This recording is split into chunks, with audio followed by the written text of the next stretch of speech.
Hello, League fans, and welcome to the 2017 North American Challenger Series. That's normally Tom's line, but as you can see, Optimist Tom is not with us tonight. And so it's my distinct pleasure to introduce Daniel Digon Gonzalez to the broadcast. Thank you very much, Mark. I appreciate it. As you just heard, my name is Daniel Digon Gonzalez, and the Mark Zimmerman is going to help me navigate these waters and break down tonight's matches. But before we get to that, we have something we have to address, the elephant in the room. Who are you? Where'd you come from? And what'd you do with Tom? Well, like I said earlier, I'm Daniel. I'm a host in training here from the DC area. I've been casting Challenger, Collegiate, and Amateur level tournaments for quite some time, and I am happy to be here. Tom is on an extended recall, and I'm just covering for him for a little bit. Do you know it was my birthday today? It was your birthday? Yeah, why didn't you wish me happy birthday yet? A real co-host would have known already and had some teasers or something to throw at me. I'm sorry. You know, it's my not first off to time a great here. Start. No, it's not. You know what? But I did beat you in Melee beforehand. All right, we can leave that one. All right. Leave that one. We're quickly approaching the end of the regular season, so let's take a look at where the teams stand and who's in position for playoffs. E United are in first place with Goldcorn United and Tempo Storm, the two teams we're watching, in second. Big Gods Jackals holds the final playoff spot with CLG Academy and Delta Fox rounding out the final standing. So right off the top, we can definitively say, unfortunately, that Delta Fox are out of the running. You can say that, but you can't say you're surprised, most likely. It's been a fun run. I think all the fans have enjoyed Delta Fox so far, but there's still more matches to be played. They'll be on the second series tonight, so stick around if you guys want to see more Delta Fox. Yeah, meanwhile, we've got E United on the other side of the spectrum who are still undefeated after week 4. Yeah, and I think you can kind of look at them as the de facto team to beat here in the NACS. They don't have any clear weaknesses where I think you can point to a couple things for some of the other teams. Licorice in the top lane can play both carries and tanks. You have GBM and Dandy coming in as the imports, performing very well, and then they still have their bot lane, Zazel and Deathly, who have kind of been a rock in the bottom. Yeah, it's a solid mixture of star players and a couple workman-like players, but Big Gods Jackals, who doesn't have a lot of star players, find themselves in 4th place, but honestly, this split of Challenger feels like a contest between the top teams and everybody else. Yeah, it does feel like Big God Jackals struggle a little bit in terms of star power. Just when you look at the top 3 teams, they've invested so many resources in terms of getting imports from top players from other regions, as well as developing really strong coaching staffs. And the bottom 3 teams, while are full of players who are very capable of playing in the North American Challenger Series level, they don't have quite that leadership that the top 3 teams do. All right, so let's go ahead and take a look at some of those top teams. Tonight's 2 top teams battling for second place. It's going to be Tempo Storm and Goldcorn United. Last split, this was our semifinals matchup, and right now, Tempo Storm are looking for some revenge. Yeah, this time around, Tempo Storm is the favorite for the series. When these teams faced off in week 1, they actually came out with a victory, and the only team they've lost to is the first place team in E United. And Selfie has been a major part of that success this split. He's a carry in the mid lane, and that's kind of given the team an extra dimension, having that kind of star power. And we've seen him synergize pretty well with the jungler Wiggly in the last week's performance, which is pretty surprising given that they're the 2 new members on the team. Right, talking about new members, Tempo Storm's bot laner Revan continues to impress. He currently leads all of Challenger Series with the highest KDA, but Goldcorn United's AD carry Rikara is right behind him as well. Yeah, and alongside the GCU bot lane is also Fly in the mid lane, someone we need to keep our eye on. So far, he's proven that he can succeed in a number of different styles, and that's kind of what Goldcorn United needs to figure out. He has this reputation of being a big roamer, which leads to GCU's kind of style of wanting to set up vision for picks and working as a unit. But if this team is going to find success, they need to be comfortable playing without obvious numbers advantages. They need to take these kind of scrappier skirmishes and actually come out ahead. Yeah, definitely doing some VOD review of Goldcorn United. They do like to set up those plays with Rikara, usually on a Varus or an Ashe, to shoot out the Ashe arrow and then make a play off of that. But if they don't find that pick, they do struggle. So hopefully they'll be able to find that today. So let's go ahead and get ourselves into tonight's rosters. On the blue side, it's Tempo Storm.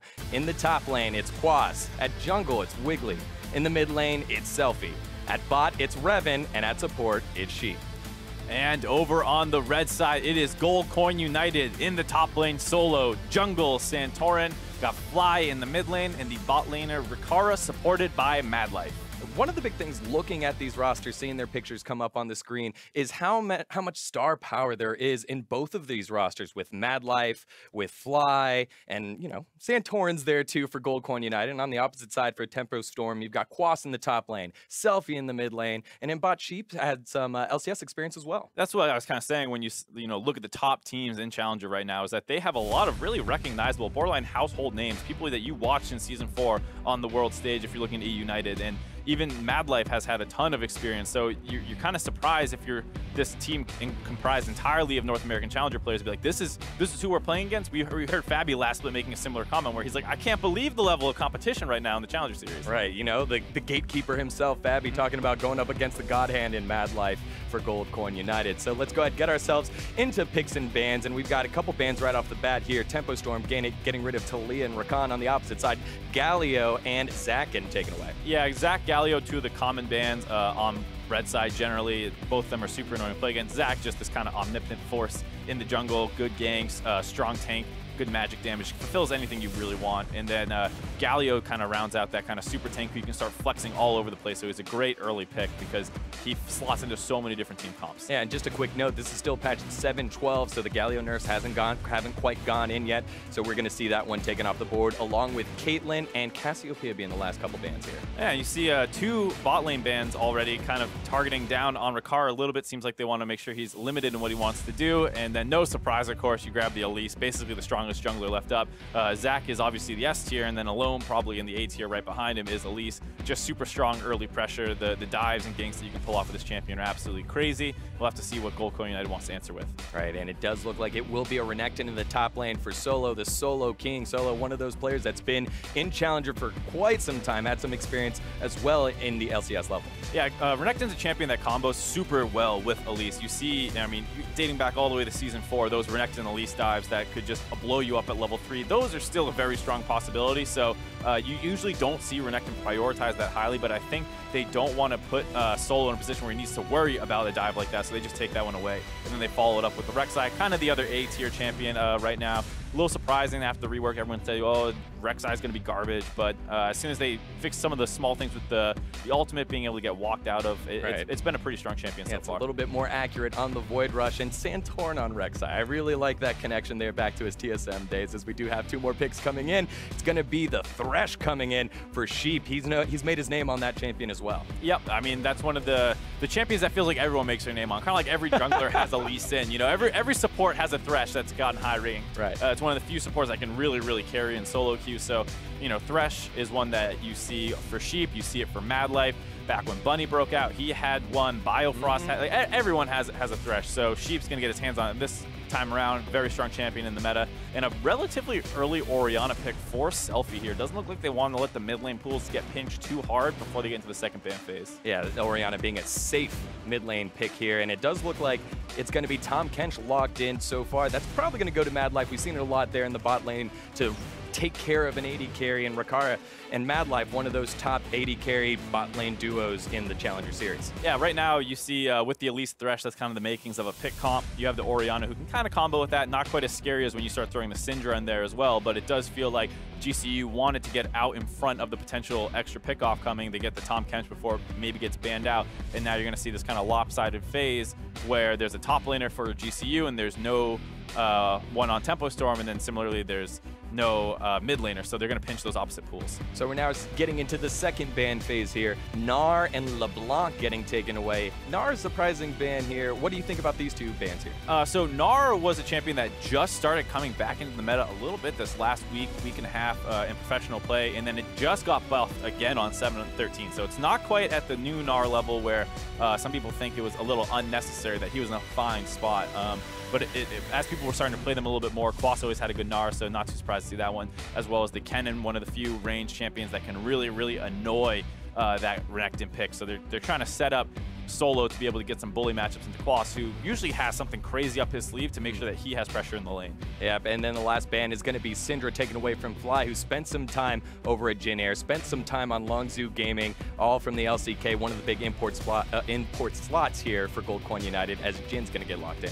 Yeah, and that's the thing about Fly versus Phoenix. They're pretty opposite players in terms of where they lay on the spectrum, where Phoenix was extremely lane dominant, focused more on his own play, trying to get his own leads, and then basically working within that small area around mid. Not a great roamer.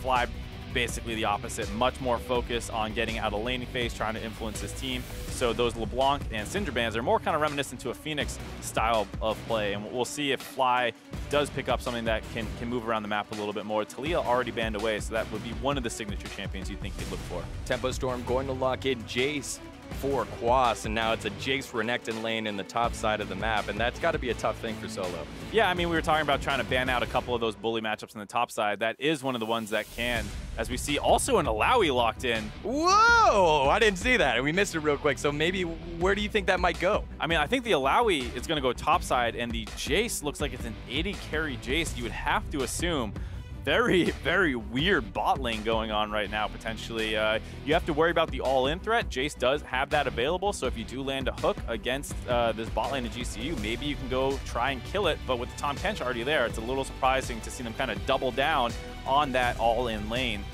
as GCU rounds their comp out with Corki.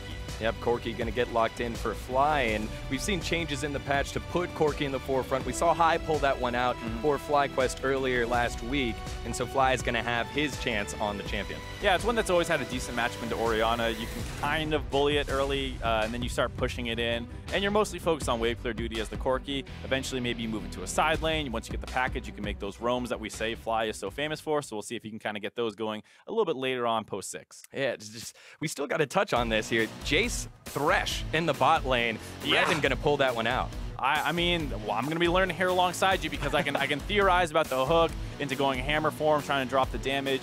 You have a speed up to get Thresh in range to kind of get those earlier hooks, but it's still tough just because, I mean, you're against the Tahm Kench, and that's basically the ultimate, nope, that's not going to happen champion. Yeah, it's going to take a lot of poke before they start going for the all-in style that is expected out of a Jace and Thresh, or at least that we can at least theorize out of a Jace and Thresh. But with that, we've got our interesting picks, and we're going to get ourselves into Game 1 of the Challenger Series Week 4. It's Tempo Storm against Goldcorn United. So one of the things you can do against the Tahm Kench lane is just kill the Tahm Kench.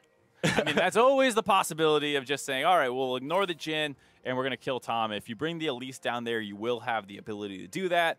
And obviously, Tahm Kench is very tanky, has that great health that can be annoying to try and punch through. But, I mean, if you do start killing the Tahm Kench, it does get pretty annoying to try and play him because you're kind of just, you're still trying to play frontline, as Tahm Kench, but you just don't have as much health as you're used to having. You've been shut down pretty hard. So, all that said, I mean, there's still an Alawi in the top side to talk about. There's been a lot of weird stuff out of Tempo Storm. Yeah, definitely. So looking back at this, in Week 1, Tempo Storm went ahead, took this one 2-0, and it was relatively comprehensive. It's a 2-0 against Goldcorn United. Now that we've gone through Champ Select, which lane do you think is one of the most pivotal for victory for both teams?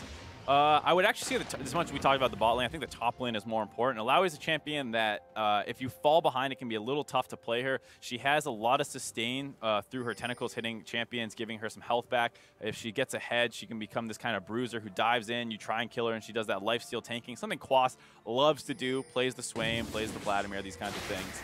And so if the Renekton can beat it up early, it is a decent matchup for Alawi, actually. But if you can gank it early, set it behind, that's really important for GCU to do that and stop from getting pressure. And building upon the top lane, these are the two North American talents here in Quas and Solo who have been around the LCS Challenger level. I know it's easy to talk about Fly and Selfie being the import slots. We could talk about Revan in the bot lane and Mad Life on the opposite side for Goldcorn United, but these two guys know Challenger. They know each other very well and represent what's best of North America.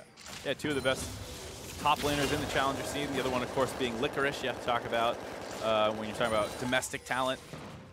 But, like everyone always says, the mid lane is really the focus of a lot of these import slots. And Selfie has been dominating a little bit in the Challenger Series, has a tough matchup this time around. But as he scales into the game, he does have that game-changing ultimate to potentially find an opening to take it over. But doesn't have great setup. Something you usually love as an Orianna player is having a tank you can kind of throw that ball on. Right. I mean, yes, Alawi will kind of jump in there, but she doesn't have any CC to set up that actual Orianna ultimate. A little bit of counter jungling here by Santorin, taking away the blue buff, and Wiggly's not going to get there in time. He did not take the opposite blue buff, so Santorin finding a little bit of lead here. Yeah, you see both them do an early Skull Crab, concerned about the gank threats. But Rek'Sai goes in for an invade after, whereas Wiggly wraps back around to his top side, so he's going to lose that blue buff for free. A little surprising to see the Elise not go for any early pressure down that bot side with a clear like that. That's generally what you're assuming is a level 2 cheese gank with that Thresh Jace. I would have liked to see flash play into hook when then you have your Elise coming in at the same time, but not going to do that, and Santorin grabs himself a nice little lead. Yeah, two things to get used to down here. As we see Sheep going in, landing an early death sentence. Riccara taking a lot of poke early, but the Devour is going to keep him safe by Mad Life. Shock Blast going to come in, do a decent amount of damage, and Mad Life not so tanky. Here comes a turnaround. Deadly Flourish not going to land, and Sheep and Mad Life going back and forth. That's going to leave Revan to come in. Here comes Santorin, thinking about coming in, feeling it. Does flash forward, get one knockup onto Revan. Revan trying to walk this one out. Sheepy with a nice play. Revan is very low. Prey Seeker not going to land. Bad Life with a lick. Revan trying to trade it for the kill, but it's First Blood heading on over to Goldcorn United. Maybe not done yet. Riccara gets the last hit, and a nice lick coming out of Mad Life. 2-0 to Goldcorn. Really, really well played by GCU there. Able to get the fourth shot out of Riccara to get the chunk down on Sheep, followed up by the tongue lash out of Mad Life, getting that double kill.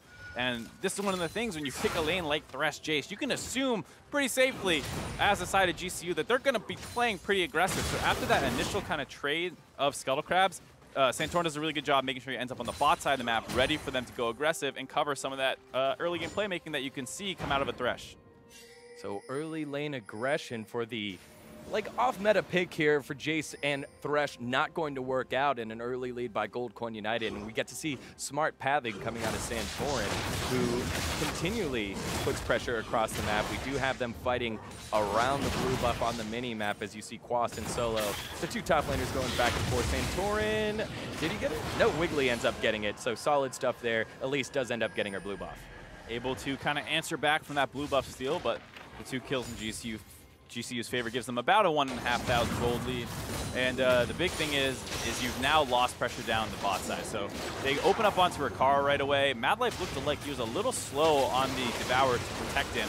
It gives them enough time to kind of focus down on all-inning him again. And then this is a nice bait out of GCU where they kind of go, Mad Life walks forward like, oh, maybe you'll kill me. A very important flash to get out of that small shock blast there. And then just enough time for Santorin to get involved. And Mad Life plays this one on the outside of the fight, ready to throw in any extra assistance. They try and go for him there, but the hook off by Sheep, and really no way for them to get out. The kind of long chase down coming in the lane. And like we said, nice timing there between the 4th shot and the tongue. Solid play there by the veteran support of Mad Life. Teleport coming in on the top side for Quast to make sure that he continues to pressure. Solo hasn't gone back yet, so he's forced to back up, and probably will have to use his teleport as well, so no teleport advantage for either laner. But either way, just kind of standard farming across the board. Solo able to bully out Quast a little bit with that Renekton. Renekton, a champion that has a lot of early pressure. But either way, not a lot of farm differences.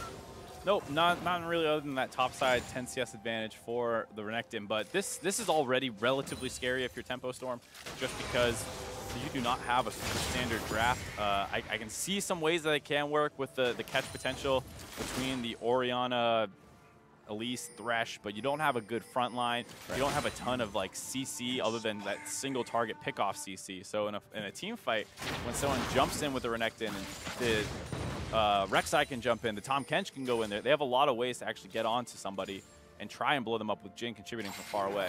Unfortunately, a 3-man roam to the mid lane, not going to find anything, and that's going to allow Fly to head on back. And again, more pressure on the bottom side of the map. Revan is left alone to farm up, and he has to farm under tower. And plays like that, small plays like that, lead to big-time leads. Yeah, I mean, that's the thing is, Tempo Storm knows they're a little bit behind. They want to get on the map and make something happen. But anytime you do that and it fails, often you're giving something up. So you see now 15 CSC in the bot lane on the side of Riccara, keeping up that KDA. Yeah, Riccara coming in with a 10.4 KDA, I believe, and I think on the opposite side it was Revan with 10.5, and obviously that one goes down unless he gets 10 kills, don't count him out yet, 5 assists, something like that. But Revan, just one of those players that came out of nowhere and doing big things for his team right now. As we do see Mad Life getting hooked under the tower, will go ahead and use the Grey Health to shield up most of that damage. And just going back on Revan, just been a revelation so far for Tempo Storm. Yep, one of the players that you wouldn't have looked at coming in for this roster, taking up one of those import slots. Not someone that was well known compared to some of the other AD carry imports that have come in recent years. Yeah, maybe if you know some of the memes, it's Sam Song, Sam Revan Song on the bot side of the map with Coach LS. That's yeah. how you know. That's where you would know him from. But either way, blue buff heading on over to Selfie, and he's got himself a nice lead in this mid lane. Yep, done a good job of getting that advantage by himself. Didn't really require too many resources. But on the side of bot lane, I mean, that's the scary thing is this Jace kind of falling out of place. This boss getting a little bit of an all-in here on the Solo. Yeah, goes in and pops the ultimate leap of faith to do a little bit of damage onto Solo, force him back, and Solo's already teleported, so he's going to risk staying under the tower and might be a possible risk for getting dove later on. Yeah, but instead, it's Selfie who's going to get caught a little bit out of position here in this room. Wiggly is in range to try and take the skirmish, but it's not going well. Knock up by Santorin. Wiggly trying to get himself out of trouble, but a rocket's going to land, and that's going to be all she wrote. And it gets even worse for Tempo Storm because down goes Selfie, the mid laner, down as well. GCU, really nice rotation up to this mid lane. There was a bit of pressure up in the top side with Quas blowing his ultimate to get Renekton low. You can kind of assume the Elise is making his way up there, but Santorin patiently waiting in that top river as Mad Life roams in from the bot side, so it forces Selfie right into Santorin. With Fly collapsing, they get a nice 3v2 that breaks out for them, and they're able to get those 2 kills relatively easily. Now 4-0 in favor of GCU with about 1,500 gold, 2,500 gold. Yeah, and looking across the on the scoreboard there, it's all across the map as we go ahead and take another look at this engage. Yeah, so there you see, basically forced up right into Santorin, who was patiently waiting for him. Gets the flash knock up onto Wiggly, actually. One of the changes that came through with these Rek'Sai mini rework was that you only really knock up one main target and the rest kind of get pushed back a little bit. So it can be slightly difficult to pick who you want there. I'm sure he wanted to knock up Selfie, but got Wiggly. The team adapted well, focused him down first before focusing back onto Selfie. That's right, he's a professional. He knows what he's doing. Yeah, I would hope. And so he's able to go ahead and pick up that kill. 4-0 so far, 10 minutes into this match, and Tempo Storm a little bit further behind.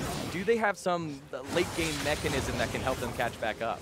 Honestly, not in my opinion. I mean, like, you do have, so we talk about Orianna not having good setup on the team, but she does provide good setup for the Alawi. So if you do end up in a situation where maybe GCU starts Baron, they get a little bit risky, you hit a big Orianna shockwave into Alawi ultimate, that can be a game-changing team fight. But with no one to really put the ball in place to kick all of that off, it might be a little difficult. You could see one of those infamous put the ball on Elise, repel in, suicide setup, but from behind, that feels really bad as the Elise, because you see not even done with their jungle item yet. Yeah, Elise not only down in kills and effect on the map, but down on CS as well. 58-39. Santorin's been all around the map and having impact in every single lane. And Tempo Storm still trying to find some pressure on the bottom side of the map, but again, they're just kind of grasping at straws and haven't found anything to hold on to. Nope, not at all. And soon GCU should be able to start transferring this into objectives. The first turret's still available, Dragon's still up, Rift Herald's still up, but with this big of a lead off the back of kills and farm, you think at some point they're going to brute force one of these down here. Dragon would be great to take, being a mountain dragon from ahead, able to use that to start snowballing the turrets down as well. So both teams kind of positioning themselves. We do see Santorin working his way on the bottom side of the map. We'll run into Wiggly as we do pan down, and either way, it's just a little check just to see who's around, where everyone's around. You able to use the tremor sense to notice footsteps, but no play to be found. It was a little risky if you wanted to brute force anything down there. Your bot lane had just reset, potentially could get collapsed on. So Santorin doing what he was most famous for, getting vision. But it's a little unfair to still characterize him that way. He's been a lot more aggressive during his time on NRG. We saw a lot of that, probably the highlight player for them. And even since then, as Fly trying to open up Selfie here. Yeah, he is. A nice shockwave is going to land, but Selfie doesn't have enough damage. Not enough mana either. Flash forward, and that's going to be Mad Life and Solo doubling the mid laner. The cocoon will land, and that was a weird interaction. Solo tried to get over the wall, and now he's going to get landed by the death sentence, and down he goes. Revan, the AD carry, able to pick that one up. Quas able to land a skill shot as well, but that's going to be the end of it, a 1-for-1. There's a nice idea out of GCU, just a little unclean on the escape. If Mad Life was able to collapse over onto Solo, he can potentially devour him out of there, keep him safe. But it was a good collapse by Sheep, who was kind of roaming mid after that reset in the bot lane. It's one of those ones where GCU's bot lane pushes in resets, Tempo Storms does the same thing, and it can be a little risky looking for plays like that during that time, because one of the first things supports usually do after recalling is go and get some vision out. Drake now heading on over to Tempo Storm. They are positioned for it. Wiggly does not have Smite, but he will be able to secure it. The Fangs do sink onto the Drake. Quas able to walk himself out of trouble, so Tempo Storm finding a little bit of a groove here. Yeah, we were talking about how GCU probably wanted to set something up around that dragon pretty soon. That mid lane skirmish going bad allows Tempo Storm to sneak it away, and while from behind, it is very hard to find a use for Mountain Dragon. At the very least, you're keeping it off GCU's hands here, so a little bit of a steal that you got to be happy with your Tempo Storm. Wiggly almost was able to steal the red buff away, but Santorin, he's a lot bigger right now. You can't go ahead and take him on by yourself. Also, the bot lane has priority, and it does look like Tempo Storm's bot lane is going to give up pressure of this bottom side of the map. Kind of a result of staying on the map for that dragon. Didn't have a chance to get their recall off. They have to give this one up. Fly had moved down, and like you said, Santorin in that bot jungle, making sure that they have vision and pressure down there to push this turret. A little surprising to see Santorin going with that Cinder Hulk build, something I'm not personally a fan of, but what would you rather see? I like the Warrior one more. We'll take another look at this mid lane skirmish. You can see Fly basically brute forcing, just getting as much chunk down as he can. He knows Selfie won't actually turn it around for a kill on him, and so that frees Solo up to actually go in and blow him up because he already had done so much damage before the fight. But this is where you look and see that a little over-aggressive. Mad Life already using that flash to get some damage in on the turret dive. Not able to go help get Solo out of there. And a good collapse by Tempo Storm, gets him a dragon, loses them a turret. Overall, an even trade, but GCU continuing to build that advantage. Yeah, an unfortunate interaction there for Solo. He was almost able to slice over the walls. We do see Abyssal Voyage now going down on the Quas. Quas does get exhausted, trying to turn around the damage, but he's going to get caught out. He's going to get chomped up and taken down. It's Solo killing Quas. Really nice roam there by the side of GCU. They already took the bot turret, head up to that top side, and can kind of be a little bit of a bait because you, as Quas, probably know they're coming up there, but you're not ready for the angle that Tahm Kench can deliver that. So instead of thinking that you can run back over the lane as you see them coming in, you just all of a sudden have two people right next to you. Yep, surprise, we're behind you. Good luck trying to get out of that one. And Quas didn't have any summoners. His ult was down. And he's a Lowy, not the best champion for running away. A little bit of an all-in. No kiting at all, and it's going to be another tower heading on over to GCU, who are looking to accelerate their lead here 15 minutes and 40 seconds into the game. Revan is trying his best to knock this tower down along with Selfie, but right now, again, Tempo Storm look a little bit behind on the back foot here as Fly engaging onto Wiggly and forcing out a flash. Fly playing really well this game. We talk about him needing to step up potentially. Hold on, Solo getting caught out. Solo is getting caught out, trying to turn around the damage, but not enough. Sheep with a nice death sentence to set that one up. Nice pick off as GCU rotates down in the bot lane, or mid lane, excuse me, after taking that top turret. Trying to finish off all these outer ones, but during this time, Tempo Storm staying in the bot lane might be looking for a turret trade here, just trying to get some gold in their pockets. Yeah, a little bit of a game of chicken here. Tempo Storm staying around the bottom inner tower. The tower will go down. Wiggly trying his best to save it. Nope, not going to be enough. Calculated, says Goldcoin United. They take the mid-outer turret. Giving up a little bit of that local gold to try and collapse down into the bot lane. Tempo Storm sees that one coming and gets out just fine. Overall, once again, not the worst trade for Tempo Storm, but they are playing from behind. 4,000 gold deficit now, and it's a situation where it would have been really nice if Solo did not get caught out there. You saw just how little gold the Jace has in comparison to the Jhin. Similar item path all around, but prior to going back there, he did not have those double longswords. He was basically down a full BF to Rikara. Yeah, a lot of items being completed right now, and Rikara not only ahead in items, but in CS as well, as we do see Tempo Storm starting to work their way and take down the Rift Herald. They're going to claim that one. It's going to go on to Wiggly, so we'll get to see how well Tempo Storm is able to utilize the Rift Herald buff. I mean, overall, Tempo Storm, I would say, has actually been playing a little bit better than GCU, all things considered. They had really, really good vision control just a moment ago before a couple of those wards timed out. Which is something that can be hard to do from behind. They steal the Mountain Dragon away. They get the Rift Herald here, so they've had a lot better objective control. You just have to look at potentially the draft being a little bit of a problem, as well as falling behind some early ganks out of Santorin that's really set them much further behind than they'd ever want to be. But at the very least, they're showing that they have the understanding of the game to stay in it. Get to see how long they're able to stay in it. So if you're the side of Tempo Storm here, you don't want to get too late because your champions don't scale too hard. What kind of fight are you actually looking for? Eventually, they're going to have to go that Baron, and that's where you're going to hope you can catch them out. Obviously, Renekton does not become a split-pushing monster. He transitions from, I built my team an early lead, to I'm going to be a big, dumb frontliner, but he doesn't have great team fighting. So you can potentially find an opportunity that as you crest into that 20 through 30-minute mark, when he starts making that transition into just being a frontline bruiser, you might find something around the Baron pit because, like we said, GCU still mostly team fighting team, not great 1-3-1, though Cork can kind of go into a side lane, and for the most part, Tempo Storm will be able to find the fight, but when you're behind with no one to walk in as a frontliner, it's tough to play. Well, if there is a way back in for Tempo Storm, Solo might be that door. He's already died twice in a lot of games this season so far. He's the one that gets caught out, either split pushing too much or hugging onto a tower that he probably shouldn't hold on to. I remember vividly some Rumble games where, you know, he's 1-5 and trying to equalize anyone and doesn't do too much damage. Yeah, I mean, even this game, as his bot lane is making a play up on the top side with him, he goes back down to the bot lane as Tempo Storm finishes off that turret and then just gets caught out for no reason. The Thresh catching him by surprise. Ooh, sneaky Sheep trying to find a play onto Fly, but Fly sniffed that one out and was able to get himself into safety. Now Quas and Solo going back at it again. We do have an Abyssal Voyage coming in. Wiggly's here to help out and try to even up the numbers, but it is a 3v2. Ultimate going down. Lots of damage coming out of Quas. The Leap of Faith not going to be enough, and both teams disengage. There's some of that lifesteal tanking that we're talking about.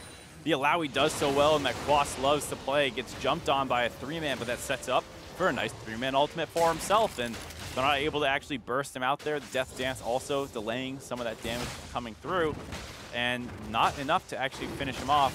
Does buy some room for Santorin down this bot side to just work away in this Cloud Drake by himself. Right, especially after seeing Wiggly in the top lane, no contest at the Dragon. Yep, so you're pretty safe to grab this one, and that's kind of the risks of these 1-3-1s that GCU is playing. Is worrying about the collapse. We saw Fly trying to get picked off. That attempt in the top side almost got turned, but good ideas out of them with the Jhin and the Tahm Kench in the mid lane. As soon as they push that wave and they can collapse onto either side, so nice to see the proactivity out of them, but got a little too close to the Alawi there. Yeah, Alawi also well known to go ahead, get late. If you go ahead and try to start a big-time team fight on her, she can pull out all the tentacles and do all the damages. Quas almost showing that one in that last fight, but we're going to go ahead and take a look at the map here. Vision mostly on the top side of the map now that Baron is down, but neither team's having a stranglehold on the opposite side of the map.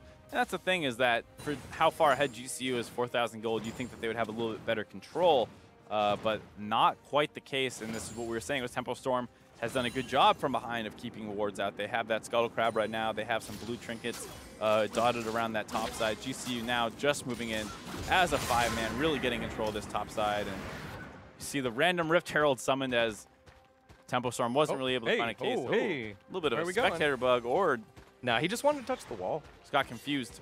Yeah, he's going, where moonwalk. There we go. Look at this. Look at the moves on the Rift Herald, everybody. He's a little bit of a Michael Jackson fan, as they're going to get the slow push on the bottom side of the map, and we've seen that a lot way back in the day in Korea. I think it was Shai was one of those players that pulled that one out, so we're going to have to watch that ticking time bomb on the bottom side. Goldcoin United's going to have to make a choice sometime.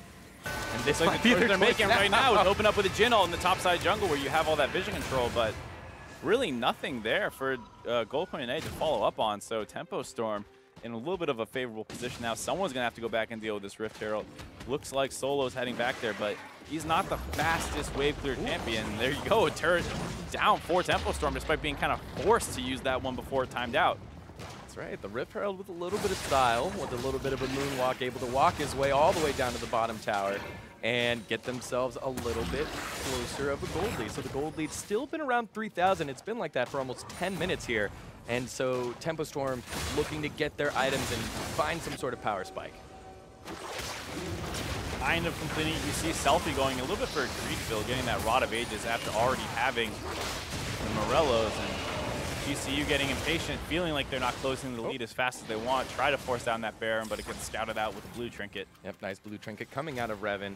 And because of the attempt, the health bars are low. That's going to give Tempo Storm enough time to clear up the vision, take control of Baron, and the dance starts all over again.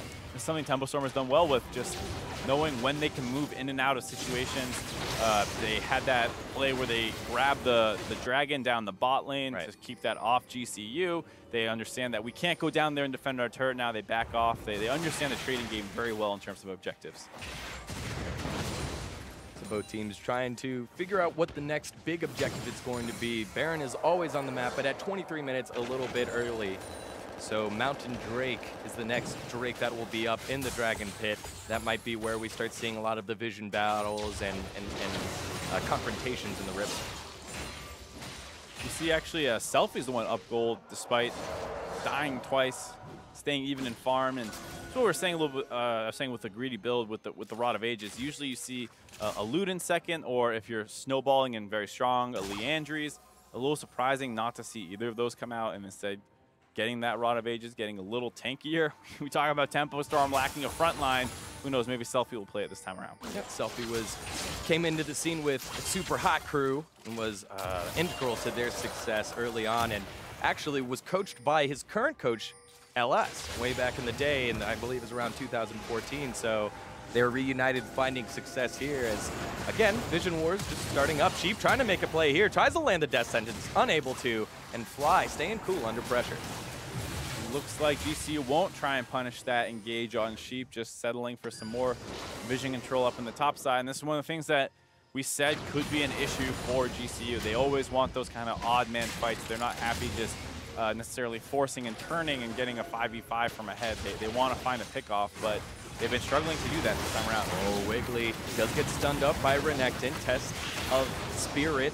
Gonna do a little bit of damage to Solo. There's a death sentence that finally hooks out a Sheep, but not going to lead to too much there. So again, just kind of skirmishes around Vision. You don't see this too much in solo queue. You're seeing a lot of it right now, though, in this match.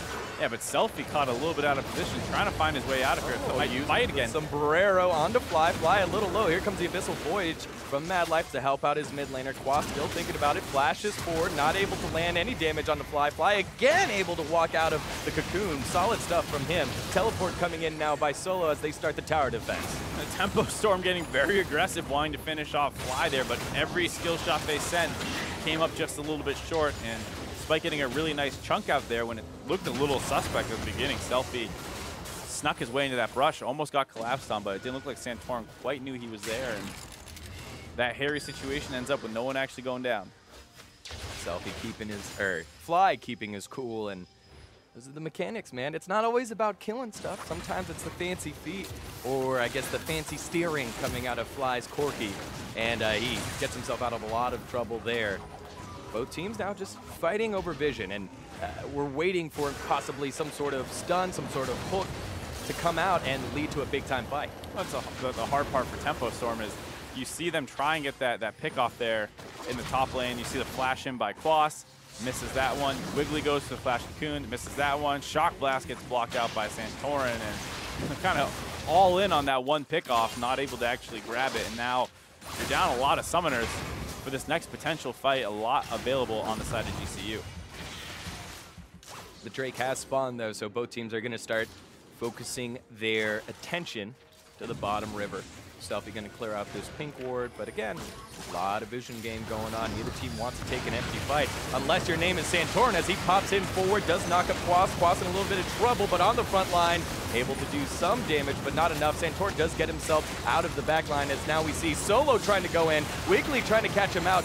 Sheep with a nice play, not going to land anything. Here comes the curtain call. It's going to be bodied out by Wiggly, and I think this is going to be Drake heading on over to Gold Coin. Brute force out of the river there by GCU. Quas was trying to play that frontline drain tank role that he wants, but Selfie never was able to really get involved in that fight, find an ultimate to set up that huge combination with the Alawi, and after he gets forced down low enough, has to run away, and with the Jhin ultimate coming over the top, Tempo Storm can't get back into the river while GCU finishes off that dragon.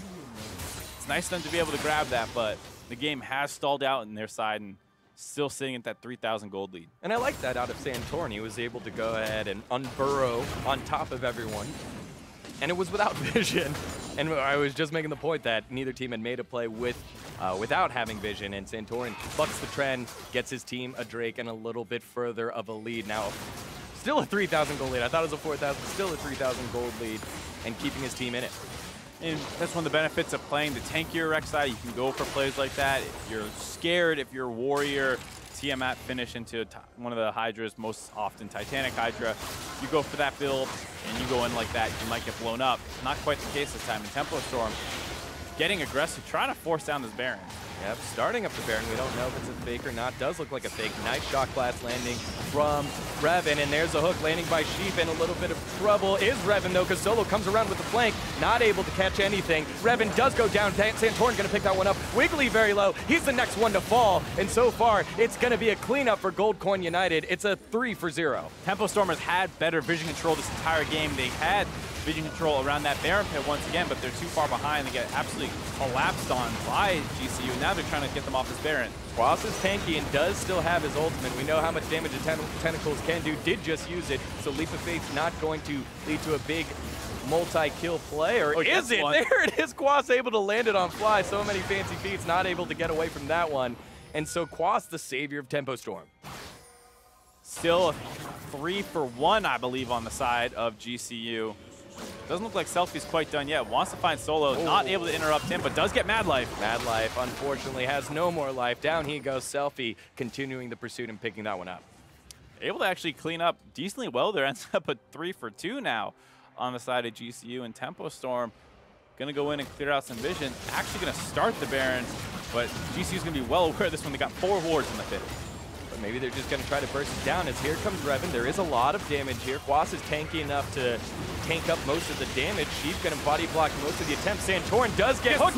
Does steal it. Good play by Santorin. He's all alone in the pit, but it doesn't matter. Baron heading on over to Gold Coin United. That was such a big play out of Santorin there. They were about to lose the Baron and start giving up the gold lead back to Tempo Storm, but Sheep was not in position to flay him out of that tunnel coming over the wall. They did have a little bit of vision to see him, but just not aware that he was in any sort of position to potentially steal, and he gets over the wall clean enough, able to get the smite before going down, and kind of saves his team there. What a smooth play there by Santorin. Just walked all the way in. As you can see him waiting, he knows it's going on. Tempo Storm has no idea it's there. Shows up at the last second. Sheep does make a great death sentence hook, but through the stun, able to land the smite, and is the hero of the day. Santorin saving his team. And going for the hook there was a bit of a mistake. Should just hold on to the flay and keep him from getting into the pit. They probably knew his flash was down, given the recent skirmishes and playing a Rek'Sai. You're going to end up flashing in or out. And so if you know that that's down, you just have to hold the flay until you see that tunnel animation start. Looks like he got a little antsy. Goes for the hook instead, and Santorin does get that smite steal. So with the Baron buff power play, Gold Coin United starting to spread out. You talked about it earlier, Fly could theoretically split. He's doing that right now in the top side of the map, while 3 other members are pushing the mid side, and there's got to be some sort of answer here by Tempo Storm. Tempo Storm does have decent wave clear. Obviously, Orianna is one of those champions that's very hard to siege against, though the Baron buff makes it significantly easier. And Alawi is another one of those champions that around turrets becomes a lot stronger. Just being able to fish with her E, trying to pull the spirit out, and if you get it under the turret, it's very easy to focus down, and then the tentacles come out, and it starts becoming a nightmare to try and siege against her. Also very good on the offensive. When someone's trying to wave clear under the turret, you can potentially grab it. So there's a lot of situations where Alawi actually works pretty well in the team game, but it does feel like she needs a specific comp around her to work, and I'm not convinced the one that Tempo Storm has put together is that one. Neither is Gold Coin United as they continue to push down this mid lane. They're going to just savage this one down. Down it goes. 4th tower of the game for Gold Coin United, and they get closer and closer to the middle inhibitor turret. And Gold Coin starting to slowly turn the screws in this match towards their favor. With a little bit of help from Tempo Storm, kind of gifting him over that Baron. GCU was struggling to really make any work onto these inner turrets after they grabbed the outer ring relatively quickly, and now with the Baron buff, they grabbed their first one, working now on their second.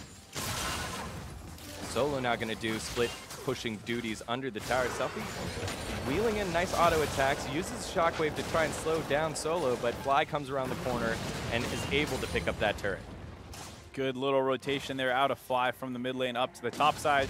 Their bot lane backs out around the same time. They grab their second outer turret, or inner turret, excuse me. The bot one's been chunked down pretty low. See, he's got that little hollowed out graphic that they use now. Is Santorin getting jumped on a little bit, but he's a tanky Rek'Sai. He is a tanky Rek'Sai. Tunnels over the wall, and he's going to get to safety. Mad Life was there as well, just in case, like supports should be, taking care of their carries. And That 3,000 gold lead has ballooned up to about a 7,000 gold lead in the matter of a couple minutes.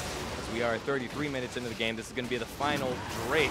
The final baby Drake. It's going to be a Cloud Drake as Tempo Storm have taken control of it. Goldcoin United want no part of it. Yeah, GCU had used the last of their Baron buff to make sure they grabbed another inner turret. Off that reset, kind of opens up Cloud Drake for Tempo Storm to sneak in and grab. Not the end of the world if you're GCU. This doesn't feel like one of those games where you need a ton of move speed, not dealing with a split pusher and collapsing and all those things. It's nice to be able to match the one GCU has, but feels like it's going to be a lot more down to these team fights as a couple skirmishes in a row have revolved around that Baron. Yeah, got to continue watching the performance of Revan here with that very awkward, I guess unique pick of Jace in the bot lane against Jhin, and Ricard's doing his job, staying in the back and dealing damage. Yeah, Ricard 0-0-5, 4 items completed, basically a full item ahead of Revan, as well as the fact that Jin's just generally going to do more in a team fight. The Jace has a lot of poke, but he's picked in the top lane for his split push power, able to take turrets down, and from behind, Revan just kind of stuck on wave clear duty and will have a hard time getting damage down to the back line, hitting Flyer Ricard, whereas on the flip side, that super long-range Jhin ultimate will be able to snipe down whatever GCU wants to focus. So taking a look at the map, a lot of vision for this side of Goldcoin United on Tempo Storm's own jungle. And so that's going to really suffocate Tempo Storm from trying to make any moves. Yeah, I mean, Tempo Storm is in a little bit of a holding pattern here. Baron will be up in 2 minutes. GCU doesn't have the easiest time forcing plays unless people are caught out of position. Maybe you look at Quas right now pushed up on the top side, but he's going to recall after escorting that wave all the way up there. And so GCU is going to try and keep the waves pushed in, work on getting some vision control so when this Baron spawns in 2 minutes, they can instantly start pressuring onto it. So let me pose a question for you real quick here, Mark. Do both teams want to fight at Baron? I mean, it seems like they're both waiting. I don't think GCU particularly wants a fight around the Baron pit. You might be fine taking one in the river where you have the ability to kind of pull out and run away from Alawi once she drops her ultimate. If you get pinned up in the pit, that can be a disaster against an Orianna Alawi. But if you start the Baron off, they start running at you, and you have Mad Life ult Santorin on top of them, and then teleport come in, you get a flank. I think that could be a situation that works really well for GCU, as Ricard has no trouble, like we said, contributing from far away. So we'll be on lookout for that. Tempo Storm trying to figure out a way back in this match. Goldcoin United continuing to move on Tempo Storm's side of the jungle, and that Baron timer gets closer and closer to fruition. And Tempo Storm is the one that wants to find that fight, so they might find themselves in trouble in their own jungle without the right vision. Like we said before, without a real frontliner, what's one of the difficulties is walking into contest vision. It's great when you have, let's say, a tanky Rek'Sai or a Gragas or a Zac, you put the Orianna ball on them, they just run into some brushes to face check them. Much harder. They do have some good tools with the Jace Shock Blast as well as the Elise W, able to send those into brushes in front of you so you don't necessarily need to check them yourself. That's pretty slow going if the enemy team has complete vision control in that top side. Right, you can see the concerted effort right here by Tempo Storm trying to shove in this mid lane. All four of the members are all here, and it forces Goldcoin United to come answer. But Goldcoin United just too strong, able to shove down the lane. Yeah, but for the most part, Tempo Storm has done a good job getting vision down in this top side. They have a ton of wards in their own jungle as well as a couple in the river so far, making GCU's life a little difficult, not really able to bait until they start getting better vision control. As the hook going to land onto Solo, but not exactly the target you want to initiate on. He's going to be fine, able to walk out. Oh, he took a lot of damage from the Test of Spirit there. Yeah, that starts ramping up really hard with AD, actually, to the point where you can chunk half of a life bar relatively easily. And that's kind of what happened to Solo there. You saw Mad Life try and devour him to deny that, but that debuff still keeps sticking on even with you in Tahm Kench's belly. Yep, that might be the go button here. Ricard's going to pop the curtain call, does have vision of the rest of the pit. Teleport coming in for Solo with his low health bar. Another Test of Spirit going to land onto Quas. Very low is the Baron, and it does head on over to Wiggly. The rest of the fight begins, and down goes Santorin after the steal. Flashes over the pit, keeps Tempo Storm safe, and they're going to walk themselves out of trouble. Tempo Storm finding that little opening. However, Solo does go ahead and get the stun onto Jace. Jace is very low, and Ricard is going to pick that one up. It's a 1-for-1 so far. The blue turret does go down during this fight, and both teams trying to go back back and forth. Solo does get taken down by the Test of Spirit, and Quas is moving forward. Fly trying to find a little fight. Phosphorus Bomb not going to land. Flay going to get him in a little bit of trouble. Madlife is able to eat him up and spit him out. Sheep wants a little bit more, though. Maybe looking for a death sentence. Not going to find anything. One for two. Baron heading on over to Tempo Storm. Really nice play out of Tempo Storm. There are two huge Tesla Spirits coming out of Quas. The first one onto Solo to chunk him low, forcing him to recall and teleport back in. The second one onto Santorin drops him down to about 1,000 health before he even gets in range for that steal. Makes him play it a little bit slower than he probably wants to. And off that, they get the Baron. They get a very close fight, almost able to win that one a little bit harder. Both sides trying to finish off the back line of each other. And here, keep your eye on Quas. This is going to be the big E that's going to kind of set his team up well. He's playing a little bit of zoning duty, lands the E, pulls the Spirit out. They focus him down, burn as much damage as he can. You see Santorin off the back of that drops down so low. He's trying to play it safe and doesn't know when he should actually go in. And then once he does, gets blown up. And then Fly and Ricaro play this one decently, but without Santorin there providing a little bit extra CC, it is hard to lock them down for a single target to hit. They do get Revan there. You see that one chain CC combo, but that's all they have for now. And then they're stuck in this kind of 3v3 as Wiggly had left them alone here, but no way to actually walk forward. You're right, Test of Spirit doing a ton of damage. Quas finding some sneaky damage that I don't think the tanky Santorin was expecting to come out of it. I don't think most people are expecting to Alawi damage. How many times can you honestly say you've played against a well-coordinated team with Alawi in competitive play? It's something that not many people are experienced with, and this is why I was saying around objectives, with the right team, Alawi actually becomes very, very strong because she does provide a way to freely chunk people out, similar to like a Syndra just ulting a target out of nowhere, but it's on your E. Quas being that Pseudo Tank will continue to watch his play so far as we do see a death sentence landing onto Solo. Solo popping the Gargoyle Stone Plate, so he's not going to take too much damage. Quas did use his ultimate, so he won't have that for the next team fight, but the Dragon, Elder Dragon, heading on over to Tempo Storm. Yeah, a bit of a whip on that ultimate, but it did scare GCU from walking forward, bought the space for his team to grab that Elder Dragon.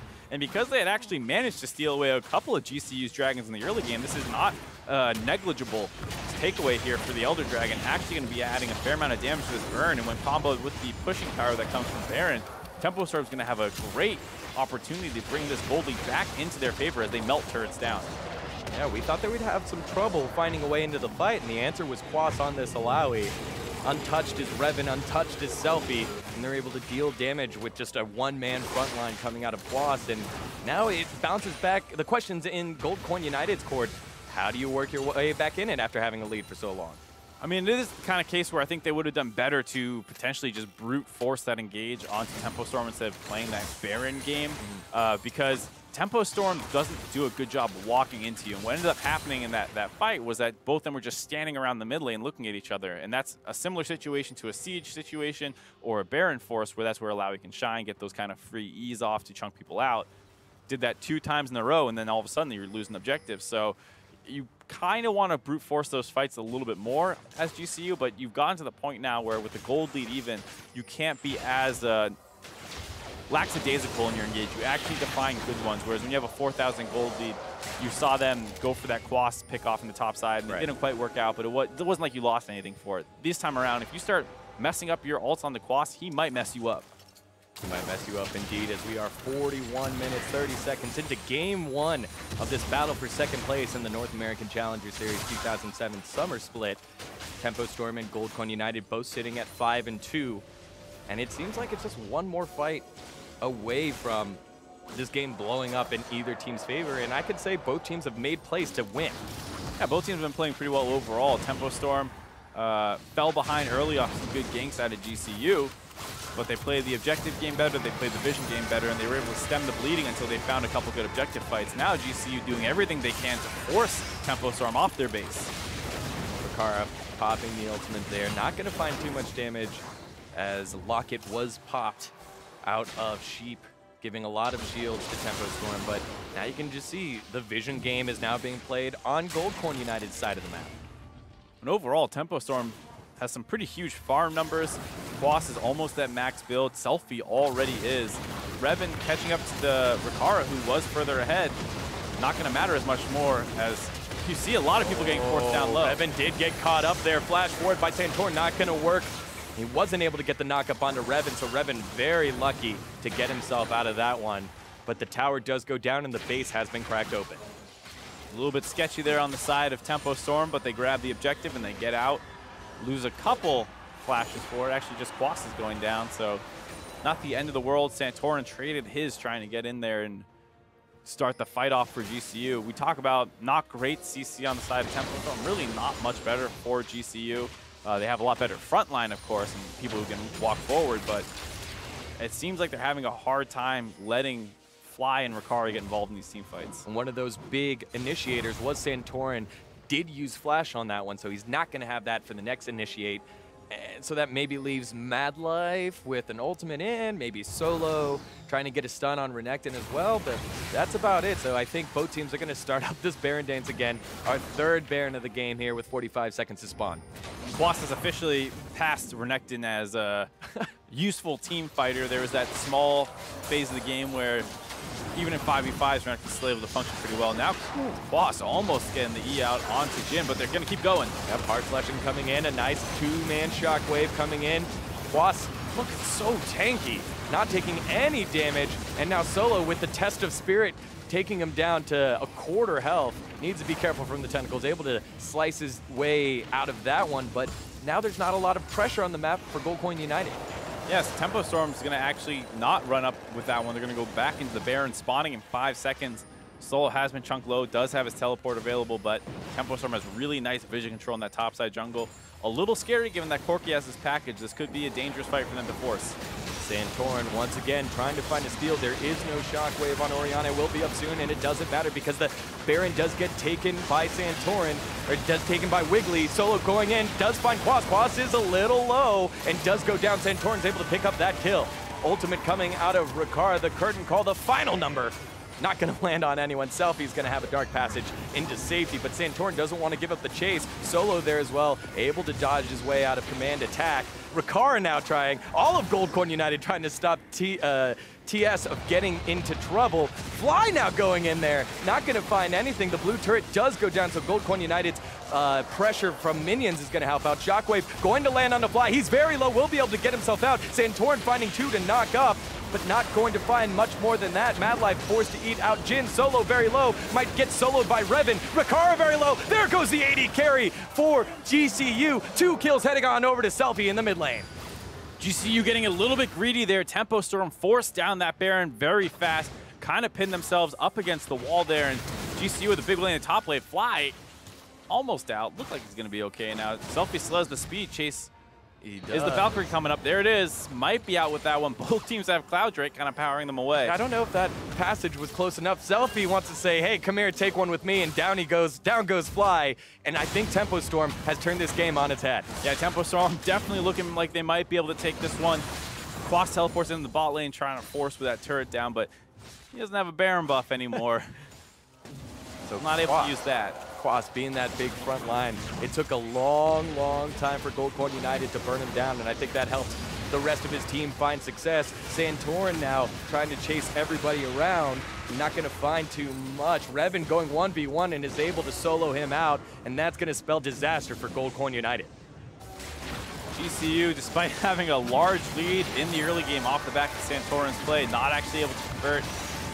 And they're doing their last stand here, trying to protect their Nexus turrets. Yep. Oh, Wiggly does take a lot of damage, but it does force Solo back. Ricard is up, but already used the curtain call, so doesn't have many more objects of damage to help out. Solo coming in, he's not going to find too much, and that's going to be all she wrote. Tempo Storm, after losing for most of this game, comes back and takes game 1 in this series. And this is one of the reasons that we were talking about Tempo Storm is the favorite in this series now, is that they have much better team play, and without being able to get numbers advantages and finding those pickoffs on the side of GCU, they slowly fall to Tempo Storm who have that better macro play. Yeah, and one of those things that surprised me is they didn't have a ton of engage on their team composition, and they were able to still be patient and find the right fights that they needed to get themselves in. Yeah, it's one of those comps where as you watch it a little bit more, you start seeing the strengths come out. Like I said, that Alawi pick is one that not too many people are used to playing against, and if you stand in situations late game against an Alawi who has managed to build a decent chunk of AD, those spirits start hurting a lot. And so if you get that pulled on a front line, all of a sudden they've just chunked him out for free basically down the half, and that's that's basically what they relied on in the mid game and late game to start grabbing objectives. Yep, Oriana, a big part of that as well. She scales late into the game, and Selfie was able to find that. Let's go ahead and run it back, though. Goldcoin United with the early lead here. We're going to take a replay at 4 minutes. Goldcoin United with 2 kills in the bot lane. Yeah, I mean, this thing started out great for GCU. They know that this bot lane of Thresh Jace probably wants to play aggressive. You see why they want to play aggressive here. Able to really abuse GCU in the 2v2, but with that aggression, Mad Life knows, I'll bait this a little bit more as Santorin passed down there early on after sealing away the blue buff.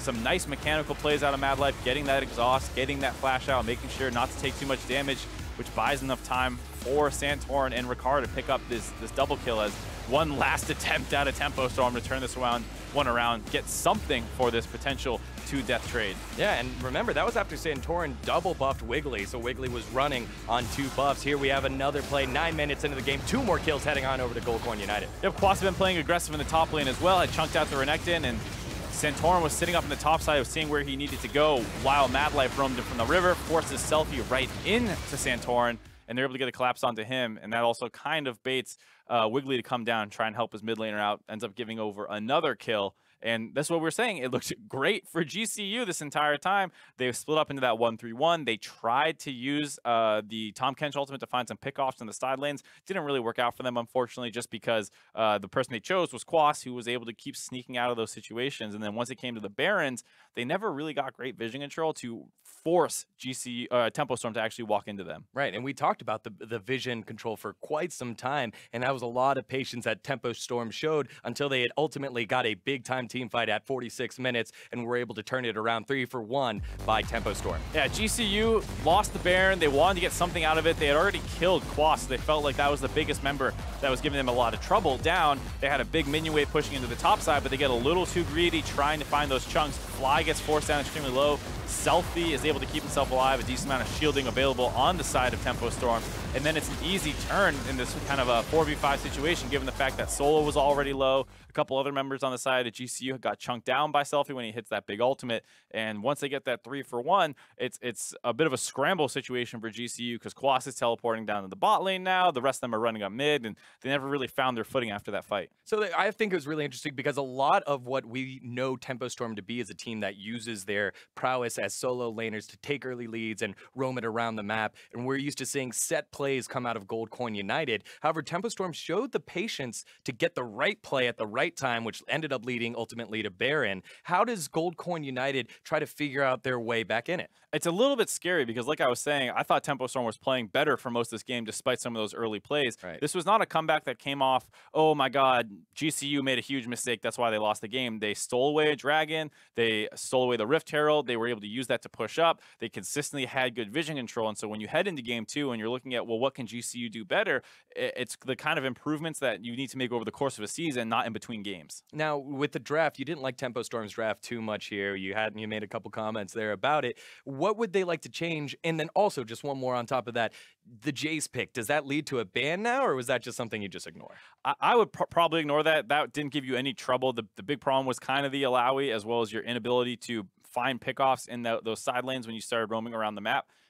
You need to figure out a way to get better vision control. Maybe you pick a team comp that has better bursts and CC chains available, because there was a lot of mid lane bans. The Talia got banned out, right? The LeBlanc and the Syndra. So Fly was kind of forced pretty far down his champion pool there, most likely. So maybe you try and get something a little bit earlier on that he's more comfortable with. All right, well, with that, we have our game 1 in the books. We're headed for a quick break, but when we return, it's game 2 between Goldcoin United and Tempo Storm. Don't go anywhere. We'll be right back. Don't touch that browser.